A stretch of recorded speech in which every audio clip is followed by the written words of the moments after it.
41 Productions here, and I'm here to give my reaction to the Destiny beta. Now, Destiny is a game that I've been waiting for forever.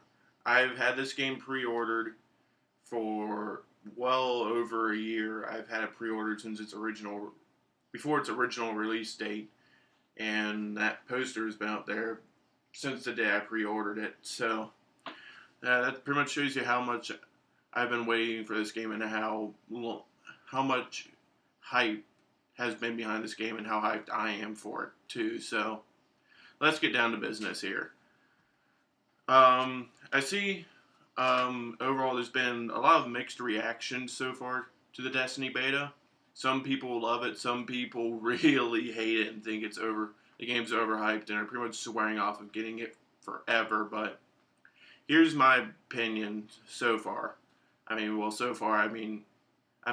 in I already have a max level character, one that's about to be max level, and a one that's about 3/4 of the way max level. So I've gotten a good bit of, I've played it already a good bit. So honestly, to me, the story so far, just the missions that you can play in the beta, um, they're it's just a small sample size, really.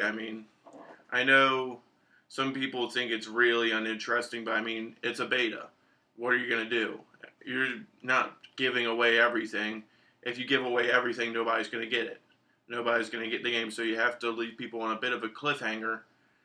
And it's pretty much unavoidable. If you're going to try and sell copies, you have to get people to really invest in the story and see, oh my god, I have to play this now. I have to see what's going to happen. And really, it's just enough.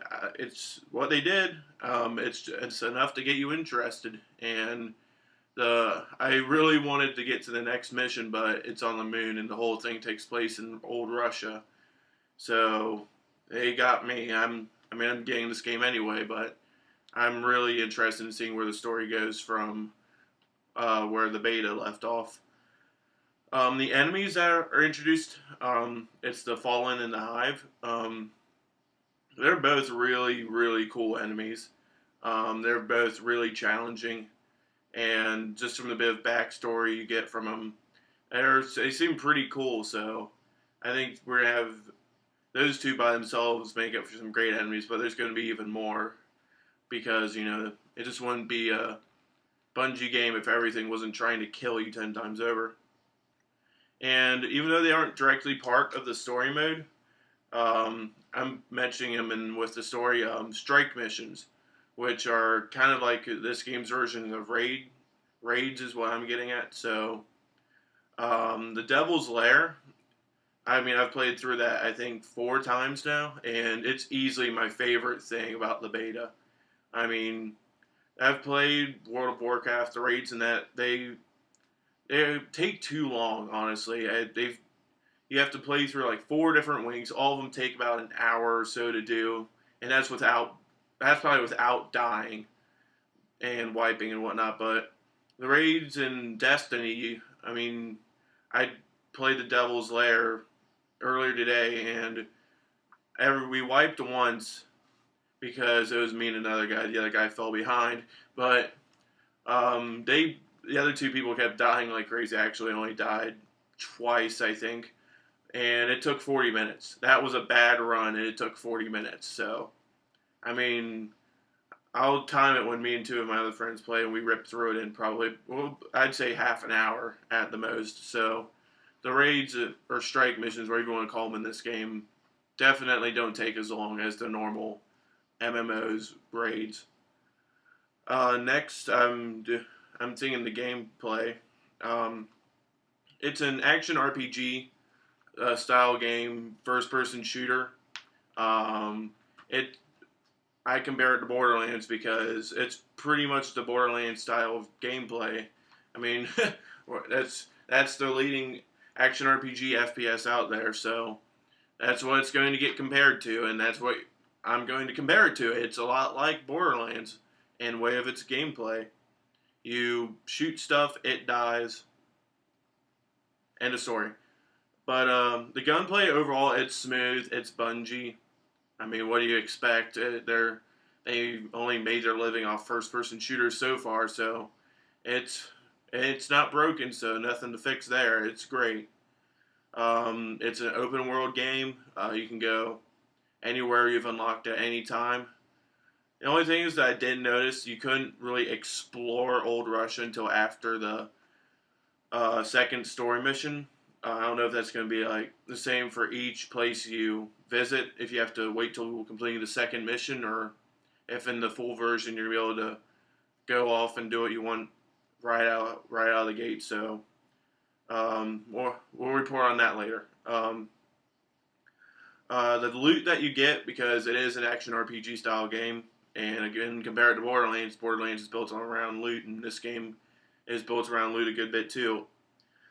Um, the material or the stuff that it's or unidentified, you have to take it back to the tower to identify, which and it makes sense. It could have either done the Diablo way, and you sit there and identify it by yourself, or you can go to the tower and identify it at the Cryptarch, I think is his name, Cryptarch, something like that. But he decrypts stuff and identifies stuff. But the only thing is that it's something that I've noticed, and it actually had me a little bit confused right at the beginning, but I understand it now. If you identify something, it isn't necessarily that tier.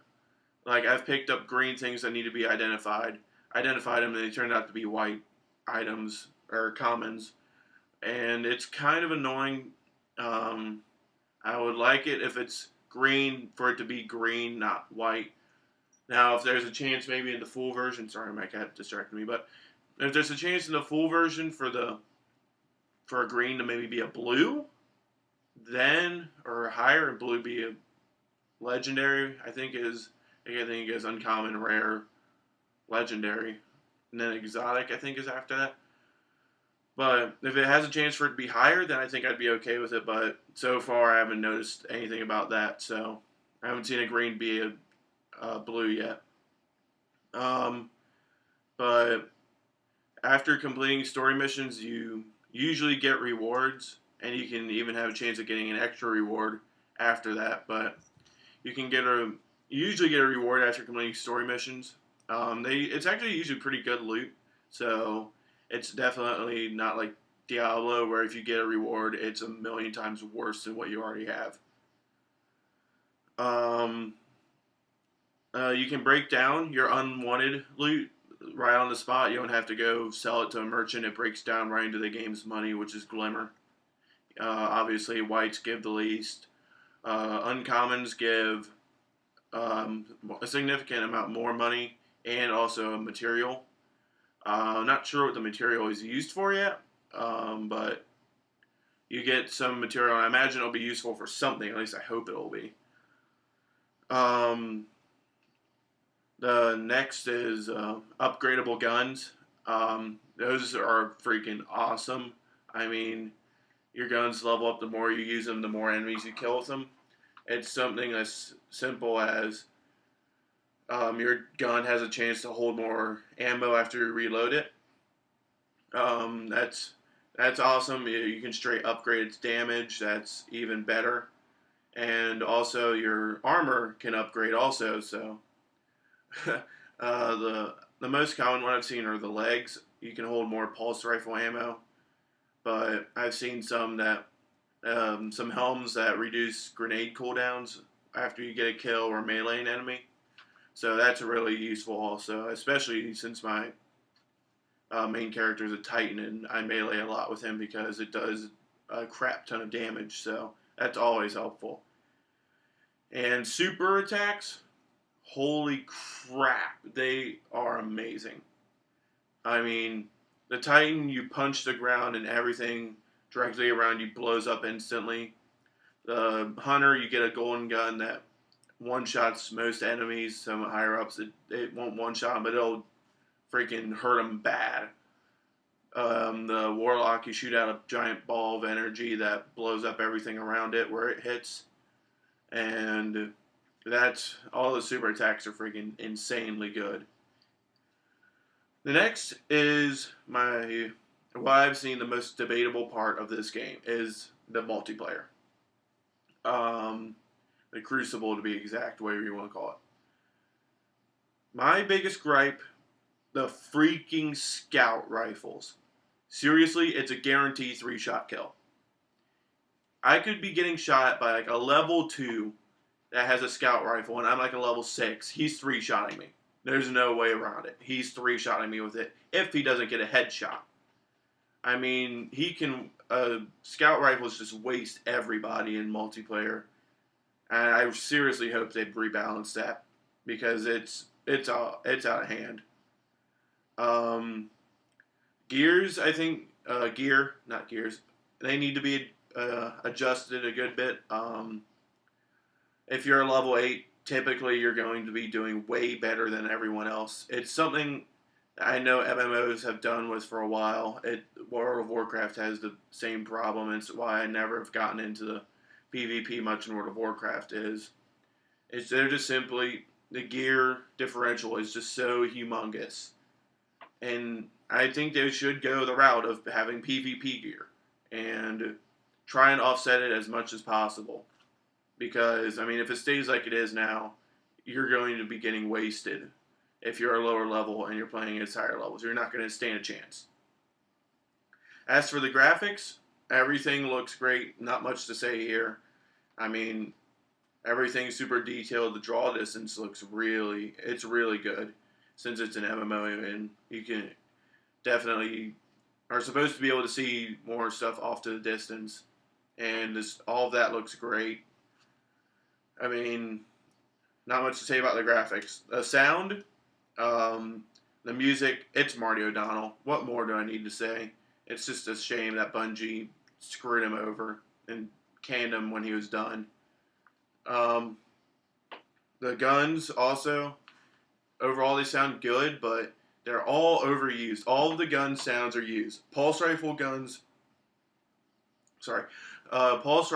sounds go for all pulse rifles.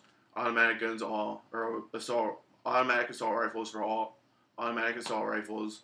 I really think they should change it up a good bit and have some sounds for some versions of or tiers of that gun, like have 5 pulse rifle sounds that circulate around for all pulse rifles, and etc. etc. Overall, I'm impressed. I definitely think this is a good beta, and does a good job of showing what Destiny can do. I think the hype is real. Some people don't like it, but it's a beta, guys. You gotta remember, you're not playing the full version of the game. It's free. Enjoy it. You're helping them figure out what they can do better for the full version of the game before the game launches, or maybe they can update it in a patch and comes out right after the launch. I mean, you gotta be judgmental, but make sure they know about it so that maybe they can change it before the game comes out. But those are my thoughts on the Destiny beta. Destiny is a game that I've been waiting for a long time, and I can't wait for September 9th. It's going to be a good day, and I might not sleep on Tuesday.